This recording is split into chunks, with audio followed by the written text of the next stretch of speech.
Hey, how'd you see it? I think the judges had it wrong. I think it was a wider. I think Teo kind of dominated. I think Rolly wasn't busy enough. But when he did hit you, it was significant. You know what I'm saying? So I want to see Rolly again, man. I want to see him again. Three of the four Kings champions, man. What went through your mind when you heard Teo? I thought the fight was over. Yeah. I thought Rolly was going to turn it up, and yeah. Honestly, man, I'm so thankful for that punch. That thing woke me up, and it made me realize why I'm doing what I'm doing. I bit down on that mouthpiece. I said in the middle of the round with Rolly, I said, you got to do better than that so you can take me out. Yeah. And I just said, nah, we're going to fight. Let's go. Let's go. The difference? The difference? The heart of a champion. Never giving up. So, you know, I was tapping to the body and just staying consistent. I felt like that was a 15-round fight, but it was only 12. So, you know, but I'm just thankful. How does Power feel? Yeah, I know, because he's freaking crazy, bro. He didn't win one freaking round. I mean, he got maybe 2 rounds. You know, I can give him 2 rounds that he won, but I mean, like, he was running the whole fight. You can't win a fight if you don't commit, if you don't you take chances, you know. When you see Teofimo's, you know, eyes slit and the blood starts coming out, what are you thinking, you know, like? Listen, this is nothing new. You know that my son gets cut a lot, you know, and the good thing is that we have a new cutman, and he did a great job. And I'm very happy, you know, that the cut didn't bother him at all. It was a great fight. 3-time world champion, real world champion, fighting real champions. You know what I'm saying? Like, no vacant titles, and doing it at the age of 28 because he just turned 29 is remarkable. You know what I'm saying? And we have a whole year of 29 years to be able to become undisputed at 147. I see him dominating. I see him doing it. He was a little bit off because, you know, he's coming from a really bad loss, and I mean, I'm really proud of him for what he did tonight. Very good. You know, Michael Jackson. He's gonna move on. You gotta hit the move on one time. Good win. Lions only. It's got to be good, man. Get some rest, man. Masvidal felt the fight was extremely close, entertaining, and evenly matched. He was impressed by Rolly Romero, especially because Rolly fought in a different way than he expected. However, Masvidal believes Teofimo Lopez clearly did enough to win. He says Teofimo controlled the ring, stayed busier, and landed the better counters throughout the fight. Even though Rolly had his moments, Masvidal gave the edge to Teofimo based on his overall performance. Still, he enjoyed the matchup and would definitely like to see these two fighters run it back in a rematch someday. Hey, how'd you see it? How'd you see it? I saw it. I definitely didn't see the draw. They should get that judge in straight fucking fire his ass. Yeah. Close fight. I thought Rolly did amazing. He fought a little different than I'm used to seeing him. Teofimo won a lot of good close rounds, and he's a good close fight. But Teo definitely won, though. Those are the kind of fights that boxing needs, right? Evenly matched, entertaining fights. And they were brawling. The guys were getting after. You know, they weren't trying to give each other any inches over each other. I thought it was a great fight. I would actually like to see a rematch in the future as well. Yeah. I thought Rolly landed he maybe landed slightly better shots overall the night. Yeah. But Teo definitely controlled the ring generalship. Yeah. He counted more. He was a little bit more active, you know, so I definitely... Teofimo Lopez Sr. spoke about his son's victory and the difficult job of being his trainer. He admitted it was a very tough fight because chasing an opponent who keeps moving and running is never easy. Despite the challenges, he stayed focused and trusted his son to follow the game plan. When asked about criticism of his coaching, especially after their previous loss, Lopez Sr. made it clear that his son still believes in him. He said Teofimo trusts his advice and will continue to have him in his corner. It's not easy to chase a fighter.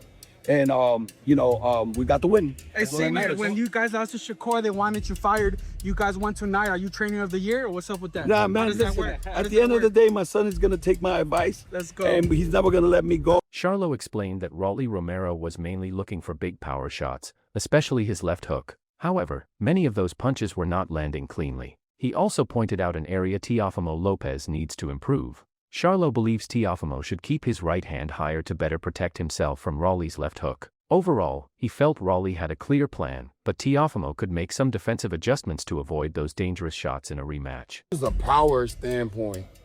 He was going for power, like the left hook wasn't landing. And but he fought. I thought Rolly fought really good. I mean, a lot of people just look at y'all listen to the fans and the crowd, and that'll kind of blow you away from the fight. But you got to see a lot of those shots wasn't actually landing. So Teofimo just got to do better with blocking that right hand.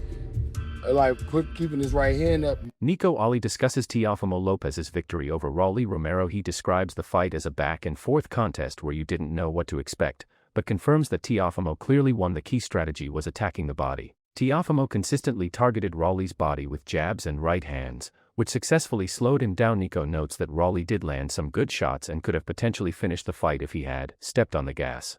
However, because Teofimo's body shots depleted Rolly's energy, he didn't have the gas left to capitalize on those moments. Teofimo's the victory versus Rolly, man. It was a back and forth fight at times. You know, you didn't know what kind of fight you'd see, but yeah, man, it's, you know, Teo won that fight. So the strategy was, it seemed to kind of jab right hand to the body, kind of get him to keep. The body is what changed the fight. Teo did not stop going to Rolly's body, and it definitely slowed him down for sure. Yeah, do you think Rolly at one point, I mean, you did catch him, right? It seemed like he almost dropped him. I mean, they got. No, he could have, if Rolly put on the gas, I think he could have gotten him out of there, but Teo had a game plan of targeting Rolly's body, and you go to the body, it slows you down. So you can't step on the gas if you got no gas to, you know, use. So it was a good fight. It was a good fight. Looking at the overall picture of the welterweights now, I mean, now we got a brand. Jermall Charlo emphasizes that Teofimo, referred to as Teo, took full responsibility for his own success, stating that while he helped during training camp, the actual result was entirely due to Teofimo's self-belief and mental preparation. Charlo praises Teofimo for his ability to control the fight and outbox his opponent, noting that elite fighters don't always need a knockout to prove their dominance. Great job, Teo. Were you surprised at the game plan at all? What we doing?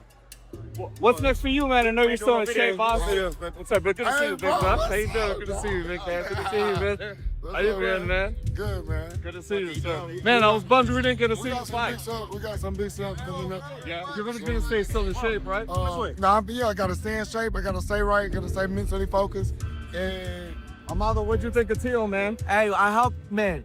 Teo did that. We just helped him in camp, but that's all Teo. And what Teo did was he believed in himself, got his mind right, and he took over, and it's a takeover. He was outboxing that motherfucker. You can't knock everybody out. Why is Floyd considered the greatest fighter of all time? Because he beat people on points. He didn't knock everybody out, and that's exactly what Teo did, man. Vargas expresses some surprise at the level of the fight, suggesting he expected Rolly to want it more and fight until the finish. Vargas mentions that Teofimo has been in these situations before and has a bone structure, accustomed to getting cut, noting that he still performed amazingly when asked why Rolly's activity was low. Vargas believes Rolly's heart and emotions got the better of him. He mentioned seeing Rolly telling people he loved them before the 11th round, and argues that fighters need to stay focused and tough because the goal is to win and hold on to the belt. I mean, look, Teo's been there before. I feel like Teo, his bone structure, he's used to, you know, getting cut, but he looked really good, man. Maybe read why I'm doing that. I bet y'all will say, who is the classic in the middle of the round with Rogan and say, you gotta do better than that. Let's work it up. I mean, I am a little surprised because he's the champ, you know what I'm saying? So, you know, I thought he'd wanted a little bit more, maybe fight to the finish, but, you know, it is what it is. I don't know, man. Emiliano, why do you think Rolly's output was so low in this fight? I think his heart got to him, man. I saw him before the last round. In the 11th round, you know, tell him, you know, I love you and this and that. Like, bro, you can save that for the 12th round. I mean, don't get me wrong. You know, they want to hurt each other, bro. That's the reality. But I just think when you're in there, you can't get soft, bro. Like, I know that's your boy, but, you know, you're here to fight. And it's Wiz Khalifa describes the fight as super duper close, making it clear that he felt the matchup was extremely competitive. However, he admits he disagrees with the official decision, saying he unfortunately can't see it the same way the judges did. Still, Wiz understands that the result is official and has to accept it. When asked who he wants to see Teofimo Lopez face next, his answer is simple: run it back. For Wiz, the close nature of the fight makes a rematch the obvious choice, giving Teofimo another chance to settle the score and prove himself in the ring. It was a great fight. I thought it was super duper close. Unfortunately, you know. You agree with the decision? Do I agree? Yeah. I mean, I guess I have to now. Who do you want to see Teo fight next? AKOYE explains why he favors Rolly, pointing to his physical strength and punch resistance. He reflects on Rolly's previous performance against Ryan Garcia, noting that Rolly was able to hurt him even while dealing with a shoulder injury, which reinforces his belief in Rolly's power and durability. Last 4 or 5 fights, I haven't seen Teo really be a dominant, devastating puncher. Like, he was explosive when he was at 35, 40, he was explosive. Now, it seems like, you could take his punches. You know what I'm saying? Rolly went up with his power. You know what I mean? He went up with his power. When he fought Garcia, they both was pretty big when as far as their rehydration weight. And he still was able to rock him. And I think he was fighting that fight with one hand, he says, and he with his right shoulder. And it makes sense. The punches he was throwing now, like when he threw that double left hook, I thought it was just some awkward shit he was doing. But it makes sense if your right shoulder ain't feeling right, why you would throw that punch. I thought it was the game plan to neutralize the left hook whole time. Yeah, he's like, I ain't want to do that. I had to do it. My arm wasn't working. So if that was the case, that's even crazier for him to still be able to hurt Garcia with one hand. I don't think that Tio's as strong as Rolly to begin with, but at that weight, I don't think Rolly gonna have as much trouble as people think, because he's gonna be able to. Hackett suggests that Lopez may be trying to manufacture intensity for this fight. He notes that while Lopez was once a dominant force at 135 pounds, moving up to 147 pounds against a heavy-hitting opponent like Romero presents a significant new challenge. Final thoughts about that fight? Even what you just said, it make me feel like Tio trying to motivate himself. He trying to find some type of fire, because he knows that Rolly is a really good fight for him. A lot of people are picking Tio, and I understand why. Tio, at one time, he had the people captivated, with his skill set and with the knockouts he was getting, but that was at 135 pounds. This fight will be at 147, his first time at 147. Rolly is a puncher. Rolly has a very high intensity level. He can't be taken lightly. Is he the best skilled fighter? No, he's not, but he's one of the best determined fighters, and he'll... Rolly says he's not just my opponent, he's my little brother. And if I ever had to lose a belt, there's nobody I'd rather see holding it than him. We've shared the same journey, the same struggles, and the same dream of reaching the top. So if the title ever leaves my hands, I'd want it to stay with my family. But make no mistake, when we step into that ring, I'm still coming to fight and give everything I have. The respect and love will always be there, but competition is competition. And when that bell rings, we both have a job to do. Brother, at the end of it, if I'm to lose this belt or to defend my belt, whatever, I'd rather it be with him than anyone else. When asked if he is faster than Teofimo Lopez, Rolly confidently says he is faster punch for punch than both Teofimo and Ryan Garcia. He explains that while some fighters may throw combinations more quickly, his speed comes from his explosive, fast twitch movements. Rolly believes his unique explosiveness allows him to deliver punches with incredible speed and power. Actually faster than Teofimo? I mean, I'm faster than Ryan, and I think Ryan's faster than Tio, no? Well, I mean, I clearly proved to the whole world I was faster than Ryan just because I just don't... On video all day, right? Anyway, I gotta do that. Anyways, right? Because I don't do that on video all day, it doesn't mean I'm fast. There's different kinds of speed, and like I have a fast twitch, explosive speed. So that wasn't just timing him in the exchange with that hook. You're legit faster than Ryan Garcia and Teofimo, is what you're saying. Yeah, punch for punch, I'm faster. Oof. Okay. Maybe they throw quicker combinations, but I'm punch for punch. Rolly says he believes he punches harder than anyone and that his explosive style is a big part of what makes him different. He explains that his awkward movements are not because he lacks coordination. Instead, his quick, jerky, fast twitch movements come from how explosive he is. Rolly sees this unusual style as one of his biggest strengths and believes it makes him difficult for opponents to deal with. Than everyone. Extremely explosive, which people kind of just forget about that.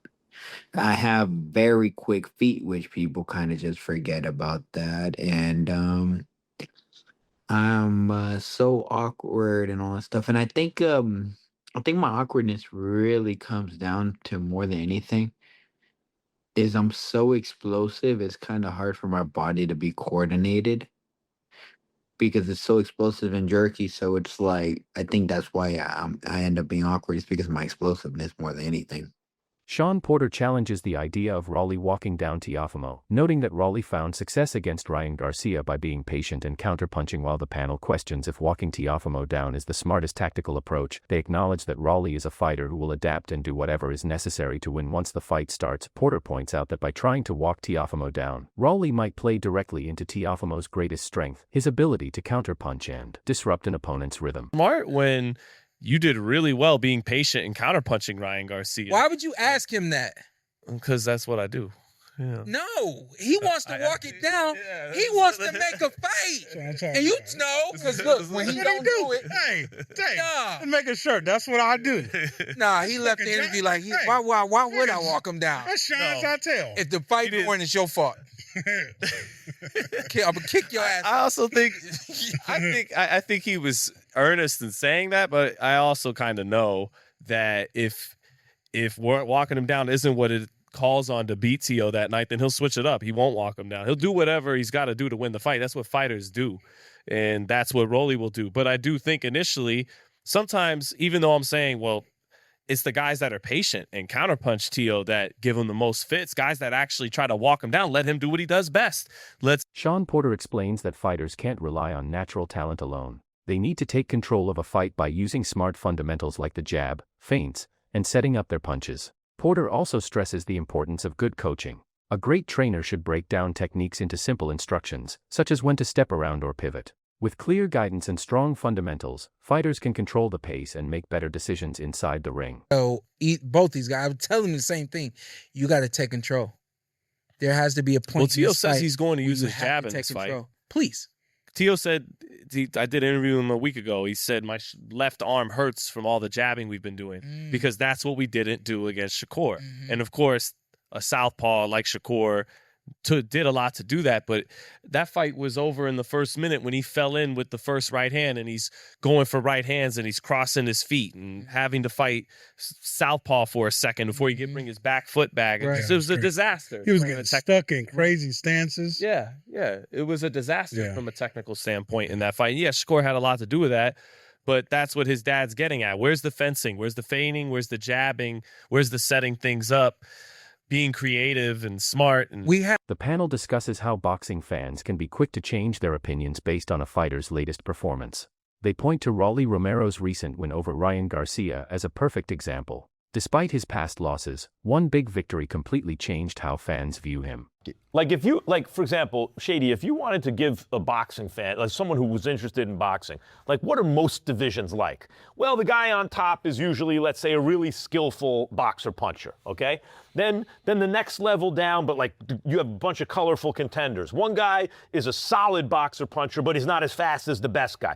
Maybe that's a guy like Barboza, right? Then you have a guy who's kind of more of a brawler, and he's not as refined with his skill, but man, he's got rocks in his fists. Well, that's Rolly. Like, he's one of the guys, the kind of fighter who makes up one of the, top 10 of a division. For sure. If we look at Rolly's last couple of fights, right?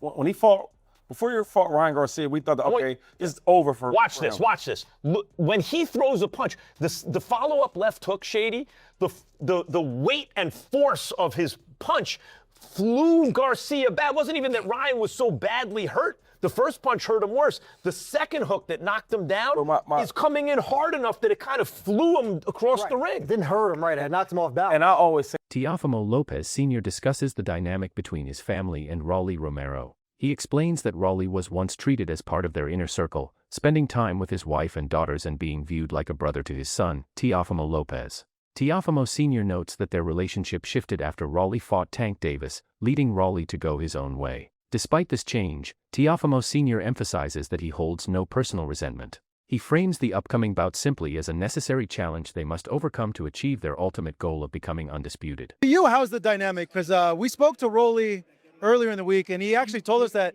he felt he was more closer to you than he was with Tio. So how do you feel about having to face a Rolly? I don't know, because I'm a guy I'm a nice guy. I don't mess with nobody.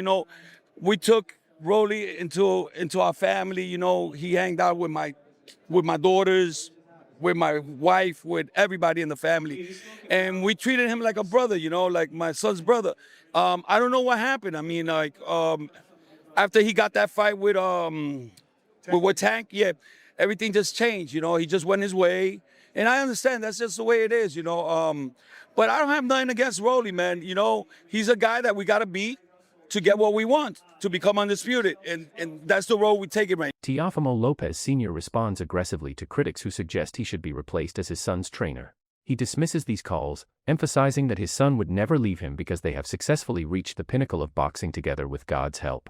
He views the suggestion as a common mistake fighters make after a loss and asserts his dedication to becoming Trainer of the Year, reaffirming that their shared dream is one he intends to protect. Of the criticism of you being in the corner, what do you make of that? They could go fuck themselves because at the end of the day, my son is never going to leave me.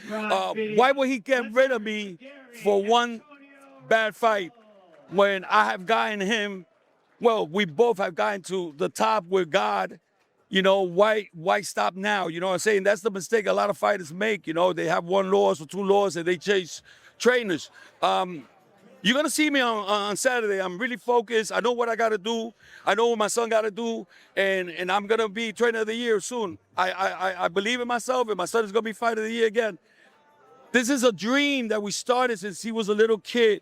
You know what I'm saying? And I'm not going to let it go for Teofimo Lopez discusses his past training relationship with Rolly Romero. He explains that they have previously practiced together, noting that they engaged in what is referred to as escuelita, a Cuban term for working on specific drills in the ring. Teofimo emphasizes that these sessions were light and strictly for preparation, ensuring that no harm came to either fighter. He clarifies that their previous friendship is now set aside, as they are focused on the upcoming, highly competitive bout. Yeah, we did, honestly. There was a point in time after our last sparring, I think we just started doing like what they call in like the Cubans call it escuelita, which is just working on drills and stuff together right there in the ring, you know, but nothing excessive and nothing that would damage or hurt any of us, you know, throughout our times of preparation for fights. So, you know, now the time has come. You know, we're a couple days away from facing each other in the ring, and you know, the friends are out the window, and this is an actual competitive fight. You know, this is something that no one should miss out on. It'll be live on the zone. Teofimo Lopez explains his decision to move up in weight class from 140 pounds to 147 pounds. He notes that he had considered this move previously after his fight against Barbosa, but chose to stay at 140 pounds for a while longer. Following his fight against Shakur Stevenson, which he describes as a record-breaking event in terms of attendance, he decided it was finally the right moment to make the transition to the welterweight division. Ooh, you know something, Ariel, I was thinking about doing it after moving up at 147 after the Barbosa fight, but I stood to my guns and kept the fight going at 140. And then from there on, fought Shakur Stevenson earlier this year at the Garden, where we broke history, I would say, or we made history, where we beat the Ali versus Frazier fight, #1 since 1971, with the most attendance ever recorded. But it's been on my mind for a while. So after that just gave me the decision right there, that defined moment to move up to 147.